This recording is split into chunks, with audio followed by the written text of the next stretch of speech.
Le pays des souris.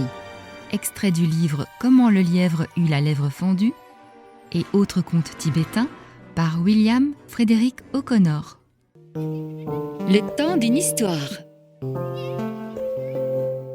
Un podcast de contes, nouvelles et autres récits.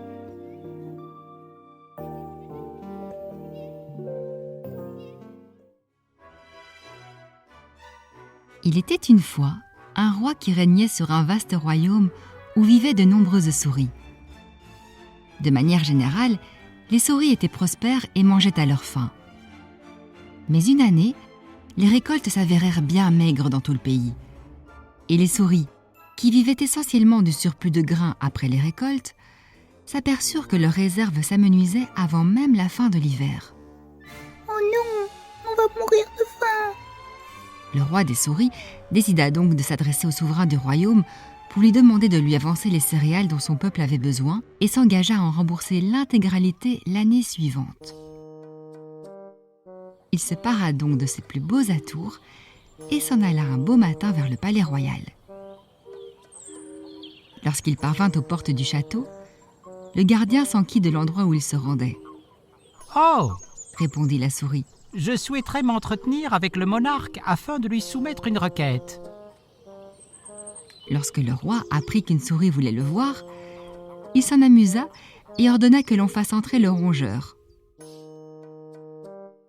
Le roi des souris s'approcha doucement dans la salle des audiences, portant entre ses pattes un petit fil de soie qu'il présenta au roi en lieu et place de l'écharpe cérémonielle traditionnelle. « Bonjour, frère souris. Que puis-je faire pour vous ?» s'enquit le roi. « Ô roi !» répondit la souris. « Vous devez savoir que nous subissons une pénurie de grains cette année.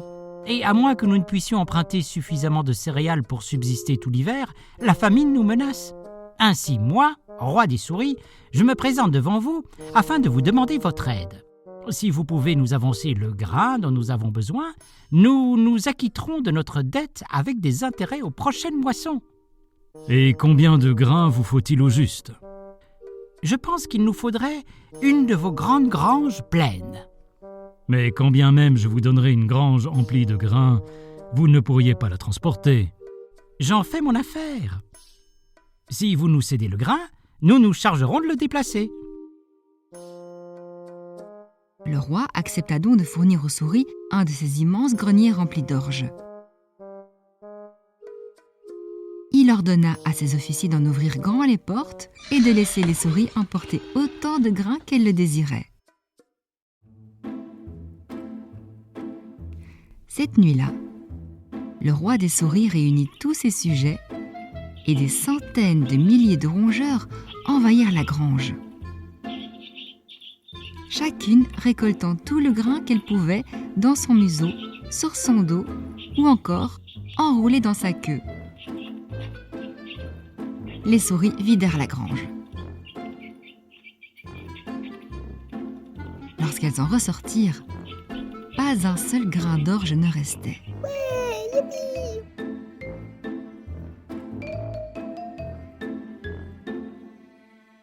Le lendemain matin, le souverain du royaume se rendit dans la grange et s'étonna fort de l'efficacité des souris à vider le hangar.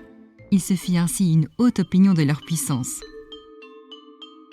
De plus, lorsque le printemps suivant arriva, le roi des souris tint sa promesse et remboursa son emprunt avec intérêt au monarque, qui en conclut que les souris étaient aussi fiables qu'intelligentes.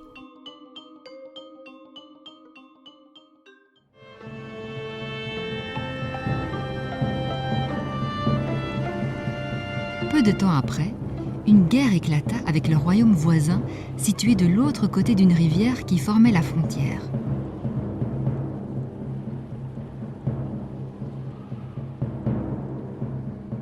Cette autre contrée était bien plus riche que celle où vivaient les souris.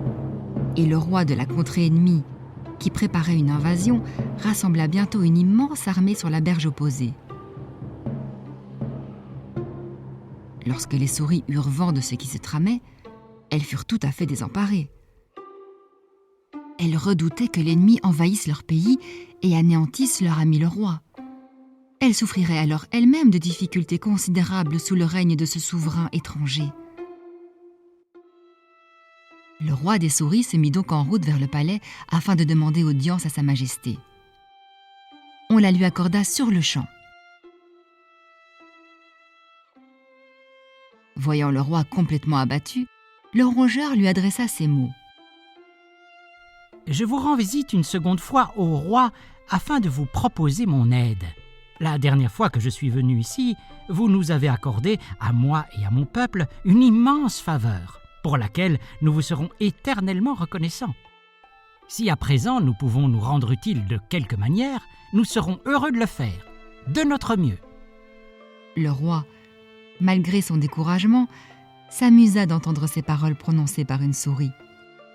Pourquoi ? Qu'est-ce que des souris pourraient faire pour résoudre la fâcheuse situation dans laquelle je me trouve ? Nous sommes menacés d'invasion par une armée étrangère qui surpasse la mienne en nombre de plusieurs milliers. Tous les hommes qu'il est en mon pouvoir de réunir ne suffiraient pas à repousser l'ennemi. Je ne vois sincèrement pas comment des souris pourraient me venir en aide. Souvenez-vous, ô roi, la dernière fois que je suis venu ici, vous doutiez de notre capacité à emporter le grain que vous nous aviez donné, ou même à rembourser notre emprunt. Or, nous nous sommes montrés capables des deux. Tout ce que nous vous demandons à présent, c'est de nous faire confiance à nouveau. Et si vous acceptez de nous rendre 2 ou 3 services en retour, nous nous engageons à vous débarrasser de l'armée qui vous envahit. » Le roi, tout à fait déconcerté par ces propos, répondit « Très bien. Ce que vous dites là est vrai. Aussi, dites-moi ce que vous attendez de moi et j'exécuterai ma part du contrat. » Dans ce cas, tout ce que nous souhaitons, c'est que vous nous fournissiez d'ici demain soir 100 000 bâtons, d'environ 30 cm chacun, disposés en rang sur les berges de la rivière. Si vous réussissez à faire cela, de notre côté, nous nous débrouillerons pour écarter la menace d'invasion en semant la zizanie au sein de l'armée ennemie. Et si nous parvenons à respecter toutes nos promesses, nous vous demanderons de nous protéger dans le futur des 2 principaux dangers qui menacent l'existence des souris qui vivent dans votre royaume. Je me réjouis de faire tout ce qui est en mon pouvoir, afin de vous épargner ces dangers, si vous m'indiquez comment procéder. Les 2 dangers auxquels je fais référence sont les inondations et les chats. La majorité de nos terriers sont en contrebas, près de la rivière, voyez-vous. Et dès que la rivière déborde un peu de son lit, les eaux viennent inonder nos nids.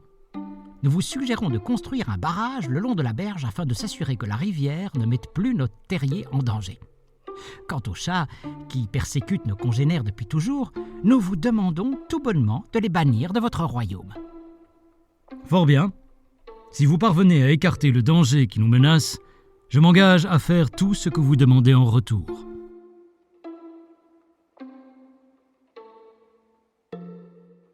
Sur ces mots, le roi des souris tira une profonde révérence au souverain et s'en alla retrouver ses propres sujets au plus vite. Le soir suivant, il convoqua toutes les souris adultes du royaume et, à la tombée de la nuit, conduisit une grande armée de plusieurs centaines de milliers de souris jusqu'au bord de la rivière où il trouva les bâtons alignés comme convenu avec le roi.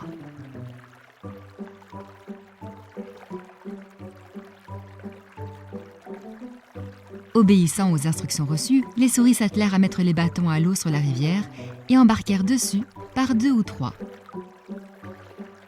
En voguant ainsi, elles s'éloignèrent de la berge et débarquèrent bientôt de l'autre côté.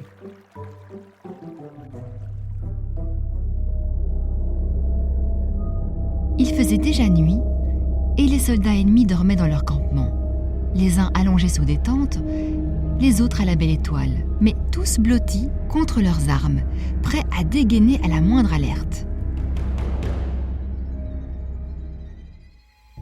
Les souris, au commandement de leur roi, se dispersèrent en hâte à travers le campement assoupi, et chacune d'entre elles entreprit de causer le plus de dégâts possible dans le temps qui leur était imparti. Certaines rongeaient les courroies des mousquets des soldats, Bonsaï! d'autres mordillaient les mèches et les balles de plomb, d'autres encore déchiraient les uniformes et coupaient les tresses des hommes endormis. En fait, elles s'attaquaient à tout ce sur quoi leurs dents pouvaient avoir un quelconque impact. Les tentes, les réserves, le grain et autres provisions furent ainsi réduites en lambeaux ou bien éparpillées en tous sens dans la plus grande confusion. Après quelques heures de travail, les bestioles se rassemblèrent au bord de la rivière et embarquèrent à nouveau sur leurs bâtons, puis regagnèrent en silence leur propre rive sans se faire repérer par l'ennemi, ni même éveiller le moindre soupçon. Ah, bien fait. Enfin, youpi. Le matin suivant, à l'aube, un immense cri de panique s'éleva du campement adverse. À leur réveil, chacun des hommes s'était retrouvé dans un bien triste état. Vêtements en haillons, nattes coupées, arcs dénués de cordes, pistolets sans courroie, sans plomb ni mèche, et sans la moindre provision pour le petit déjeuner.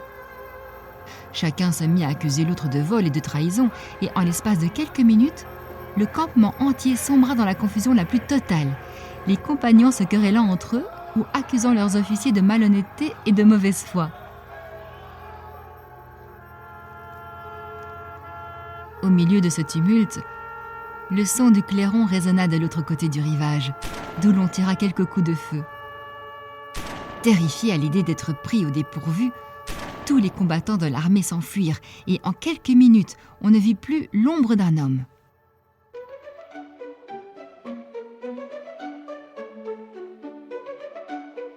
Lorsque le roi du pays des souris vit ce qui venait de se passer, il fut transporté de joie. Il envoya chercher le roi des souris et le remercia très sincèrement de ses bons services. Et respectant le marché qu'ils avaient conclu, il ordonna sur le champ la construction d'une large digue le long de la rivière afin d'éviter les inondations. Puis, il promulgua un édit interdisant à toute personne sous peine de mort de posséder un chat de quelque race que ce soit à l'intérieur des frontières du pays. Afin de prévenir toute nouvelle velléité d'invasion de la part du royaume voisin, le roi envoya un messager s'entretenir avec le dirigeant du pays sur l'autre rive et lui dire que les souris avaient suffi à faire battre en retraite ses ennemis, mais que, si on le menaçait à nouveau, il n'hésiterait pas à se servir de tous les animaux domestiques du royaume et que, si cela ne suffisait pas, il irait jusqu'aux bêtes sauvages et que, si cela échouait également, il attaquerait l'ennemi lui-même avec ses guerriers et le décimerait. Lorsque le souverain voisin eut vent de ce message, il estima plus sage de conclure un traité de paix, puisqu'il ne pouvait espérer vaincre les guerriers et les bêtes sauvages d'un pays où les seules souris avaient déjà tant de courage et de génie. Ainsi, les deux pays restèrent en bons termes de longues années durant, et les souris, protégées des inondations et des chats, vécurent heureuses et en sécurité, recevant tous les ans du roi une grange entière pleine de grains en reconnaissance des services rendus en des temps difficiles. Chouette, tout est bien qui finit bien.